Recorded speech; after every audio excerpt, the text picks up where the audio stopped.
Over the past 3 years, I've completed over 400 demons, 12 of which were a new hardest, and in this video I'm going to rank them all on a tier list.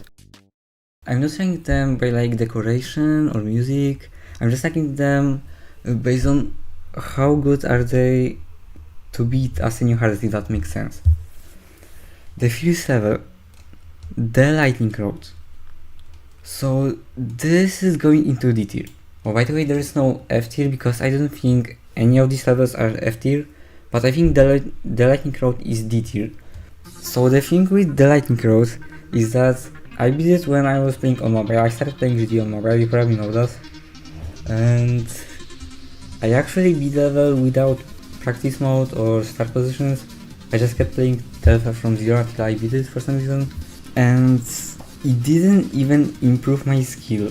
Normally this would be F tier, but the thing is this level is rated demon, even though the gameplay is like 7 stars.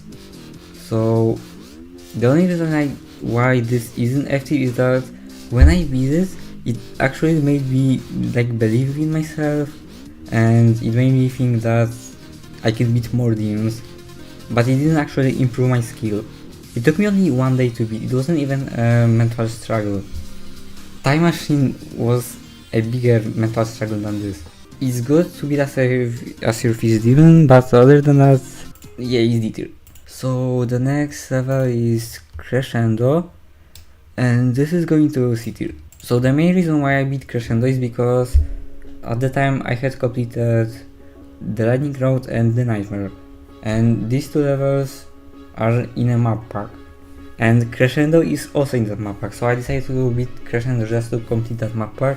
Crescendo, unlike with the Lightning Road, I actually used start position to beat this, and it also took 1 day. This level didn't really improve my raw skill, but it made me improve at like some mirror portals and stuff like that, I don't know. But basically, this is better than the Lightning Road, but it's still pretty bad. I still wouldn't really recommend it that much. This is just a random level. I only needed to complete the map pack. The next level is Clubstep, and this is A tier. So Clubstep, this is A tier because I actually started playing Clubstep before I beat Crescendo, but it was too hard for me. I got 89 or something like that and then dropped it. The thing with Clubstep is that it makes you really good at ship. It's overall a great level for beginners. It's also, there is some memory, but not too much, so it's more like learning gameplay, I guess. Yeah, this section is hard. This choke point, it makes you get used to choke points, if that makes sense. And overall, this is just a good level. It may be better at ship in general. Okay, the next level, Theory of Everything 2. I think this is B tier. Okay, we gotta see this epic intro.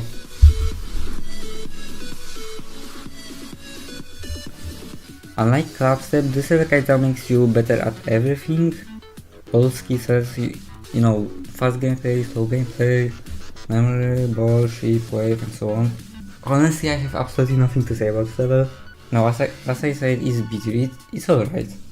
I was still playing on mobile when I beat this, and I beat it in a public bathroom as a new hardest. So okay, Deadlocked. Let's say this is A tier, but above Clubstep. The beginning is free, and you get this super hard wave, and also there's some high CPS. This is actually, I think Deadlocked is much more high CPS than most easy demons. And overall the gameplay is pretty fast. For 2.0 there's just so much going on in this level. It's kinda like if Artificial Ascent was an easy demon, if that makes sense.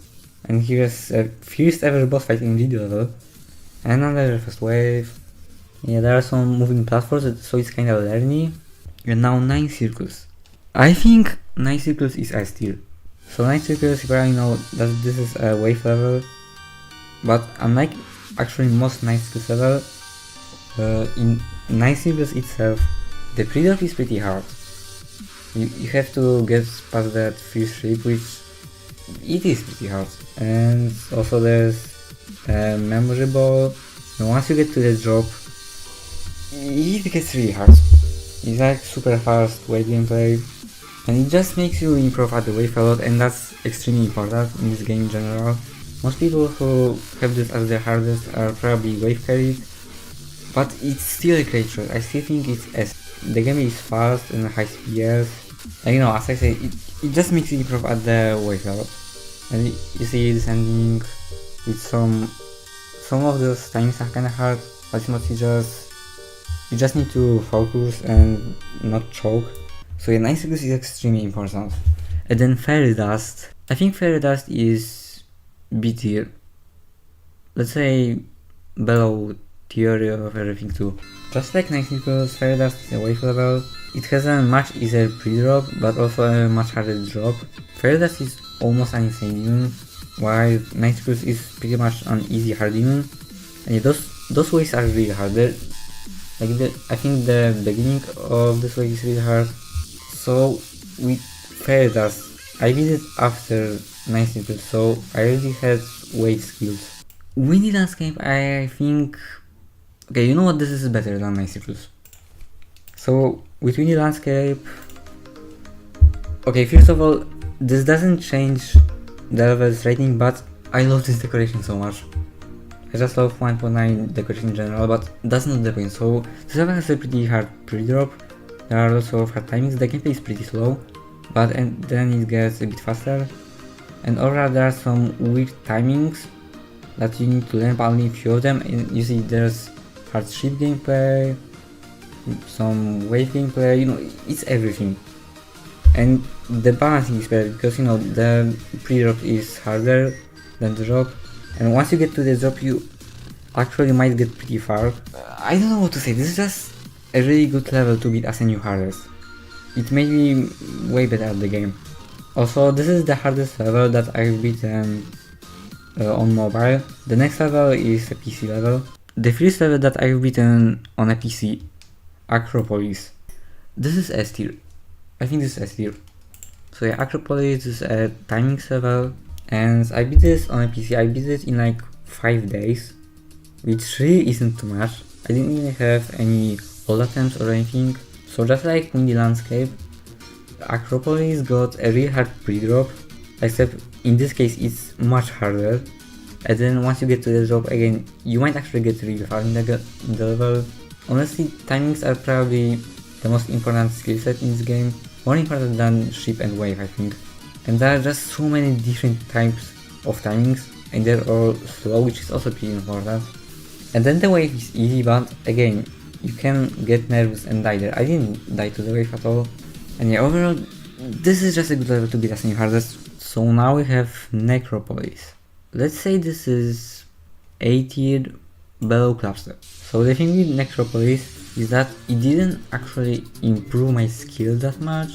It still was a good choice probably.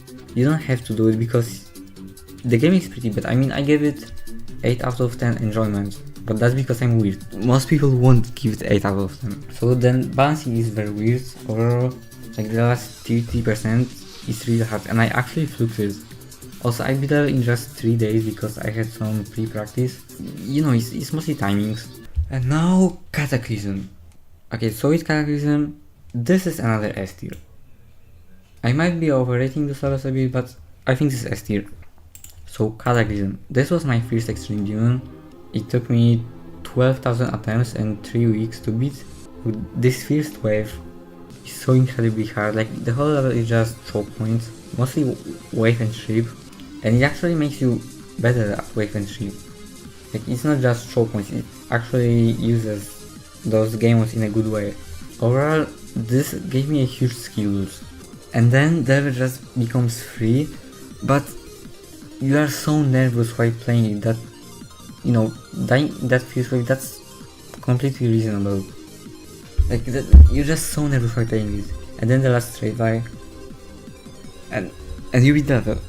So yeah, this is Cataclysm is extremely weird. It feels like it shouldn't work because it just choke points, but it works. It actually makes you much better at the game.